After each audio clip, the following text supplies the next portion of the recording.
வணக்கம். நேற்று தென்காசி மாவட்டம் ஆலங்குளம் போலீஸ் ஸ்டேஷனுக்கு உட்பட்ட மருதமுத்துங்கிற ஊர்ல ஒரு சம்பவம் நடந்திருக்கு. இது தமிழ்நாடு ஃபுல்லா பேசப்பட்டு இருக்கு.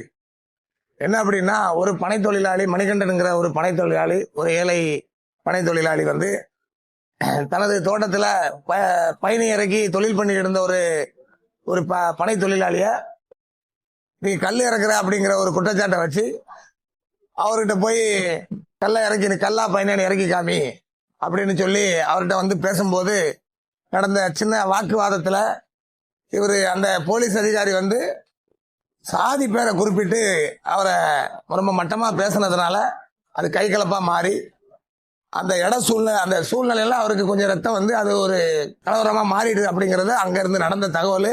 இதுவரைக்கும் பேசப்பட்டதை வச்சு நம்ம புரிஞ்சுக்கிட்டோம். சரி, அது வந்து ஒரு சம்பவம். ஆனா அதுக்கு அந்த அதிகாரி நடந்துகிட்ட அந்த விதம் இருக்கலாம், முறை இருக்கலாம், அது ஏற்புடையதா இல்ல. எப்படின்னு கேட்டீங்கன்னா, ஒரு தகராறு ஆயிட்டு வாக்குவாதம் ஆயிட்டு அவர் பாதுகாக்கிறதுக்கு அவர் துப்பாக்கியை பயன்படுத்துறேன்னு சொல்றாரு.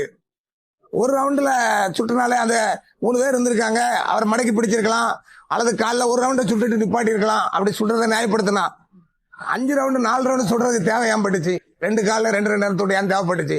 அப்ப உங்க நோக்கம் வந்து பழி வாங்கணும், இழிவா போலீஸ் அதிகாரிங்கிற அந்த திமிரும் அந்த ஜாதிய திமிரு தான் இதுக்கு காரணங்கிறது இந்த சம்பவம் வந்து நம்மளுக்கு எடுத்து காட்டுது. இது பெரிய கண்டனத்துக்குரியது.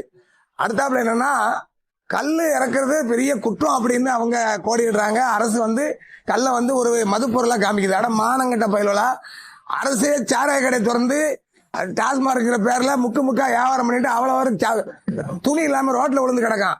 அதெல்லாம் உங்களுக்கு போதையா தெரியலடா முட்டா பயிலா. அந்த கல்லை வந்து போதை பொருள்னு சொல்லிட்டு அதை தடை பண்ற பேர்ல சுட்டு பிடிச்சேன்னு சொல்றீங்களா? அறிவு இருக்கா உங்களுக்கு? இது அரசாங்கமா வேற எதுமா? ஒரு விவசாய தொழில பண்ண விடுங்களேன். அது கல்லாவே இறக்கி பண்ணாலும் என்னையா பெரிய குற்றம்? அந்த கல்லை குடிச்சாவே என்னையா சிரழிஞ்சு போயிட்டான், என்ன பண்ணிட்டான்? போலீஸ் அதிகாரி மேல வழக்கு பதிவு பண்ணியிருக்கான்னு இப்போ தெரியப்படுது. வெறும் வழக்கு பதிவு பண்ணாமல் நடக்காது. அவங்களை நிரந்தரமா பணி நீக்கணும், நடவடிக்கை எடுக்கணும். அதுக்கு இதே மாதிரி சம்பவங்கள் நடக்காது. அதுக்கு மேலும் அந்த குடும்பத்துக்கு வந்து நஷ்டம் கொடுக்கணும். கள்ளச்சாராயம் கொடுத்து செத்த வீட்டுக்கு 10 லட்சம் கொடுக்க தெரிஞ்ச குடும்பத்துக்கு, ஒரு அதிகாரிகளால் பாதிக்கப்பட்ட குடும்பத்துக்கு கண்டிப்பா